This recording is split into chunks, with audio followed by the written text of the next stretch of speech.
আসসালামু আলাইকুম রহমতুল্লাহি ওবরকাতুহ। সম্মানিত দর্শক, বাংলাদেশের দুইজন প্রথিত যশা রাজনৈতিক ব্যক্তিত্ব, বঙ্গবন্ধু শেখ মুজিবুর রহমান এবং শহীদ প্রেসিডেন্ট জিয়াউর রহমান, এই দুইজনের যে সমাধি ক্ষেত্র, এই সমাধি ক্ষেত্রের সঙ্গে মাজার শব্দটি যুক্ত হয়েছে। আপনারা জানেন যে আমাদের দেশে মাজার যে শব্দটি, এটি সাধারণত যারা মাজার বিশ্বাসী তাদের কাছে একটি পবিত্রময়, পুণ্যময় স্থান। তারা বিশ্বাস করেন যে এই মাজারে যার কবর রয়েছে বা এই মাজারে যার মৃতদেহ রয়েছে, তিনি একজন অলৌকিক ব্যক্তিত্ব এবং তার কর্ম ভয়ঙ্কর, তার জীবন অনুকরণীয় এবং তার প্রতি আল্লাহর রহমত এবং বরকত রয়েছে। এবং পবিত্র কালামে পাকে যে একটি আয়াত রয়েছে যে আল্লাহর যারা কখনো মরেন না, তাদেরকে মৃত বলো না। তো এই আলোকে অনেক পীর, দরবেশ, ওলিয়া আউলিয়া, গাউস কুতুব থেকে শুরু করে সাহাবায়ে একরাম, তাদের যে কবরস্থান, এটিকে আমাদের ধর্মবিশ্বাসী এক ধরনের মানুষ অত্যন্ত সমীহের চোখে দেখে। এদেরকে বলা হয় আহলে সুন্নাত ওয়াল জামাতপন্থী। তো এই মতাদর্শের যারা মানুষ, তাদের মধ্যে আবার একটু ডেভিয়েশন হয়ে অনেকটা সুফিবাদের দিকে যারা চলে গেছেন, অনেকটা ভাববাদী দেহতের বাদশাহ হিসেবে প্রচার করার জন্য কিছু অদ্ভুত কর্মকাণ্ড করেন এবং এ সকল মাজারকে কেন্দ্র করে, যেটা নিয়ে ইসলামের মধ্যে অন্যান্য যে সকল মতাদর্শ রয়েছে, স্কুল রয়েছে, বিশেষ করে জামায়াত ইসলামী।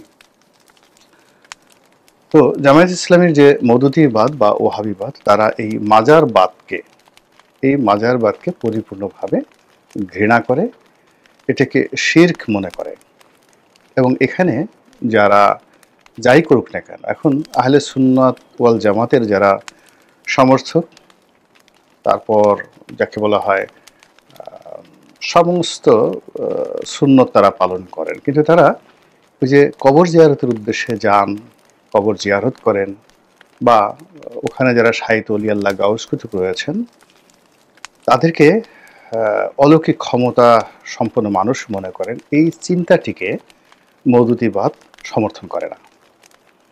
তো মওদুদিবাদ, জামাত বা ওহাবিবাদ, এটা কিন্তু আরও প্রাচীন যুগ থেকে, মানে সেই যে আব্বাসীয় খলিফাদের যুগ থেকে কিন্তু এটা চলে আসছে। এই স্কুলটা, এই মতবাদটা চলে আসছে। এবং এই মতবাদের কয়েকজন বিখ্যাত আলেম আছেন, মশহুর আলেম, যাদের মধ্যে সর্বপ্রাচীন যাকে বলা হয়, এরকম দুজন রয়েছেন, ইবনে তাইমিয়া এবং ইবনে কাসির। আপনারা হয়তো অনেক ইবনে তাইমিয়ার নাম শুনেছেন, কিন্তু তার যে লিটারেচার, এটা হয়তো অনেকে, কিন্তু ইবনে কাসিরকে সবাই চিনেন দুটো গ্রন্থের কারণে, তাফসিরে ইবনে কাসির এবং আল বিদায়া ওয়ান নেহায়া। ইবনে কাসিরের লেখা সেই বিখ্যাত ইতিহাসের বই। তো সেই যে ইবনে তাইমিয়া, তারপরে ইবনে কাসির, এরকম স্কলার, চিন্তাবিদ, দার্শনিক, সেই দর্শন শাস্ত্রটি মূলত ওহাবিবাদে চলে এসেছে। তো এটা নিয়ে ইসলামিক জগতে ঠিক কেউ একটা কনক্রিট সিদ্ধান্ত আসতে পারেননি যে কোনটি সত্য কোনটি মিথ্যা।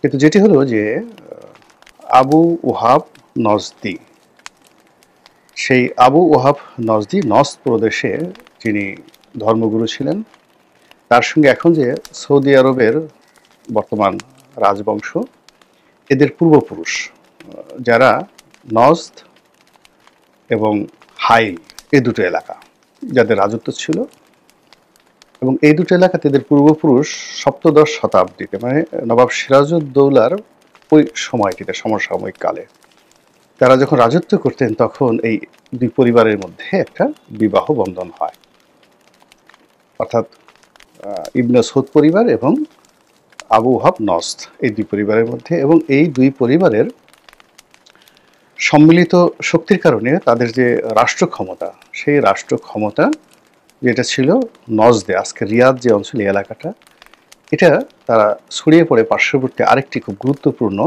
এলাকা, যেটি